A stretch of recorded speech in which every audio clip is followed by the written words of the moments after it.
Hello guys, आज हम मे model का यूज़ देखेंगे किसमें प्रेजेंट टेंस में देखेंगे। डेफिनेशन क्या है इसका? प्रयोग वाक्यों के अंत में क्रियाओं के प्रति आज्ञा, जैसे कि मे आई कम इन में हम बोलते थे स्कूल में, तो परमिशन लेने के लिए और संभावनाओं को दर्शाने के लिए किया जाता है किसमें? प्रेजेंट टेंस में। जैसे कि ट्रेन आ सकती है, यहाँ हम लोग ट्रेन कैन कम इस प्रकार से नहीं लिखेंगे, यहाँ हम लोग लिखेंगे ट्रेन में कम, ट्रेन आ सकती है। तो यहाँ क्या दिखा है? संभावना दिखा है। तो चीज़ों के लिए संभावना दर्शाने के लिए हम लोग मे का यूज़ करेंगे, जबकि शारीरिक या मानसिक क्षमता को दर्शाने के लिए हम लोग कैन मॉडल का यूज़ करे थे। इन डेफिनेशन, वाक्यों के अंत में इसका पहचान क्या है? वाक्यों के अंत में क्रियाओं के बाद आज्ञा और संभावना रूपी सकता हूँ, सकता है, सकते थे, सकती थी आदि का उच्चारण होता है। उसमें भी हम लोग कैन वाले मॉडल में भी देखे थे कि उसमें भी क्या था? सकता, सकती थी, इस प्रकार के सेंटेंसेस आते थे। लेकिन यहाँ भी आएगा उसी प्रकार के सकता, सकती, लेकिन डिफरेंस क्या है कि वहाँ शारीरिक और मानसिक क्षमताओं को दर्शाने के लिए हम लोग कैन, कुड हैव का यूज़ किए थे, लेकिन यहाँ हम लोग संभावना को दर्शाने के लिए, चीज़ों के होने की संभावना को दर्शाने के लिए हम लोग मे का यूज़ करेंगे और परमिशन लेने के लिए मे का यूज़ करेंगे।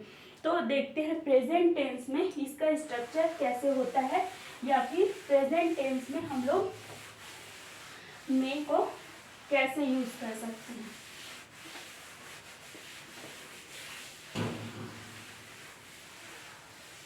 तो प्रेजेंट टेंस में इसका यूज देखते हैं। स्ट्रक्चर क्या होता है? सब्जेक्ट प्लस मे प्लस वर्ब का फर्स्ट फॉर्म प्लस ऑब्जेक्ट। ये क्या है? पॉजिटिव सेंटेंस इस प्रकार से बनता है। उसी प्रकार नेगेशन कैसे बनेगा? सब्जेक्ट प्लस मे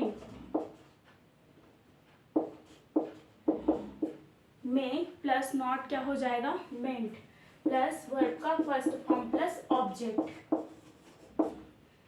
उसके बाद क्वेश्चन वाक्य कैसे बनेगा?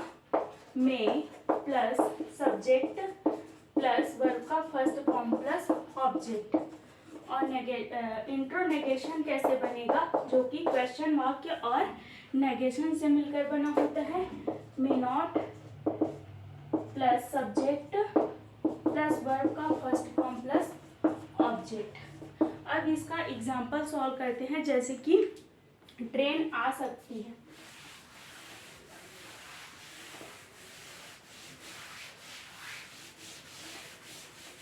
देखते हैं ट्रेन आ सकती है। ट्रेन एग्जाम्पल क्या है? ट्रेन आ सकती है। इस प्रकार के सकता, सकती वाले सेंटेंसेस हम लोग प्रेजेंट टेंस में यूज किए थे पिछला, और इसको दर्शाने के लिए कैन का यूज किए थे। लेकिन वहाँ हम लोग क्या दर्शाए थे? शारीरिक और मानसिक क्षमता को दर्शाने के लिए कैन का यूज किए थे। लेकिन यहाँ ट्रेन आने की संभावना को हम लोग कैन मॉडल का यूज करके नहीं बनाएंगे। यहाँ हम लोग संभावना को दर्शाने के लिए किसका यूज करेंगे? मे का यूज करेंगे। तो ट्रेन में कम, इस प्रकार से। ये क्या है? सब्जेक्ट है, उसके बाद में, उसके बाद वर्ब का फर्स्ट फॉर्म। ये क्या है? कम, ट्रेन में कम। अगर ऑब्जेक्ट जोड़ दूं, ट्रेन 10 बजे आ सकता है, तो क्या हो जाएगा? ट्रेन में कम एट 10 o'clock। इस प्रकार से। अगर ऑब्जेक्ट ना हो तो ये सिंपल सा इस प्रकार से बनेगा। सब्जेक्ट प्लस मे प्लस वर्ब का फर्स्ट फॉर्म प्लस ऑब्जेक्ट। अगर इसी का नेगेशन बनाओ तो कैसे बनेगा? ट्रेन मेंट कम। ये क्या होता है? मे प्लस नॉट को शॉर्ट में बोलते हैं मेंट। उसके बाद इसका क्वेश्चन वाक्य कैसे बनेगा? ये क्या है? नेगेशन है। ये क्या है? पॉजिटिव वाक्य है, या फिर इसको बोल सकते हैं सिंटेक्स है, सिंपल सा। ये क्या है? नेगेशन वाक्य। और इसका क्वेश्चन वाक्य कैसे बनेगा? मे पहले आ जाएगा, उसके बाद सब्जेक्ट ट्रेन, उसके बाद आ जाएगा कम। मे ट्रेन कम। इस प्रकार से। और उसी प्रकार से इंट्रोनेगेशन कैसे बनेगा, क्वेश्चन वाक्य प्लस नेगेशन, मेंट ट्रेन कम, इस प्रकार से वाक्य बनेंगे।